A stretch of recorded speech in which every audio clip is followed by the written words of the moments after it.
The NFL, a titan of American culture, a Sunday ritual for millions. But beneath the roar of the crowds and the glitz of the halftime show lies a darker side, a story of greed, deceit, and a blatant disregard for the very people who fund its extravagant existence, the American taxpayers. We're not just talking about inflated ticket prices and overpriced beers. This is about systematic financial misconduct that lines the pockets of the privileged few while essential public services crumble under the weight of neglect. Take the recent case of John Burgess, a Chicago business magnate accused of orchestrating a massive tax fraud scheme involving numerous NFL players. Burgess allegedly helped these players, who already rake in millions, to dodge their tax obligations through bogus charitable contributions and fabricated business losses. This case, currently under federal investigation, is not an isolated incident. It's a symptom of a pervasive culture within the NFL that views tax evasion as a perk of the game, and the financial misconduct doesn't stop there. Remember Wendell Smallwood Jr., the former Philadelphia Eagles running back? He was recently charged with defrauding COVID-19 relief programs. These programs, designed to be a lifeline for struggling businesses and families, were treated as personal piggy banks by those who already had more than their fair share. But the real gut punch comes with the Gene Upshaw NFL Player Health Reimbursement Account Plan scandal. This scheme involved 6 retired players, including former star Clinton Portis, who allegedly bilked the system for a staggering $3.9 million in fraudulent healthcare claims. These were funds earmarked for the well-being of retired athletes, many of whom struggle with debilitating injuries sustained during their playing days.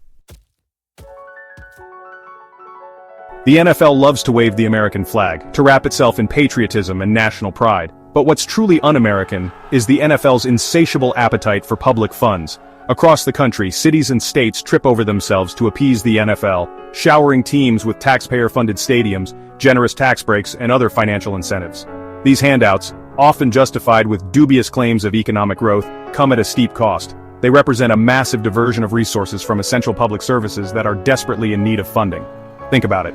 While schools struggle to afford textbooks and hospitals grapple with staff shortages, billions of taxpayer dollars are being funneled into state-of-the-art stadiums, luxury boxes, and the already overflowing coffers of NFL owners. This is money that could be used to bolster STEM education programs, expand access to affordable health care, provide vital social services to vulnerable communities, or address any number of pressing social issues. Instead, it's being used to subsidize an industry that glorifies violence and generates obscene profits.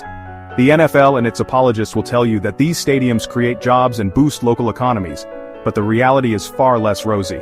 Numerous studies have debunked the myth of the economic magic bullet that is a new NFL stadium. The truth is that these projects often fail to deliver on their promised economic benefits, leaving taxpayers on the hook for the bill, while team owners and players reap the rewards.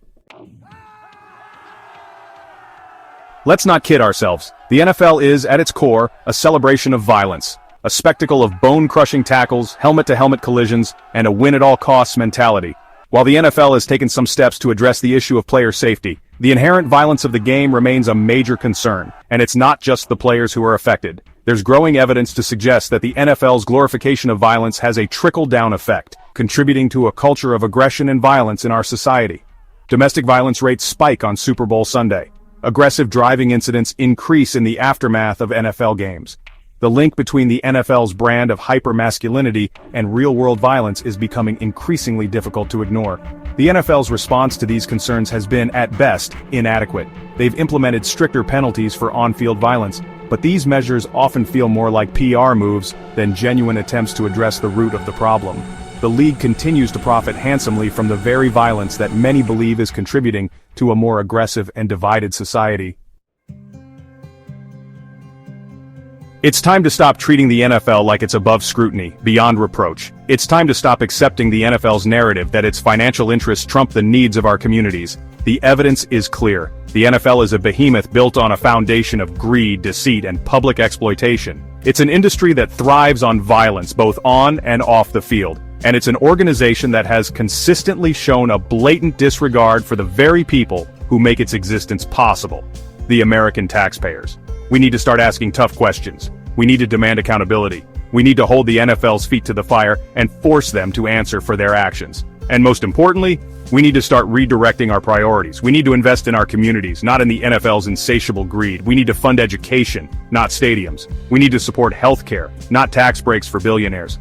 It's time to bench the NFL's excesses and reinvest in the things that truly matter.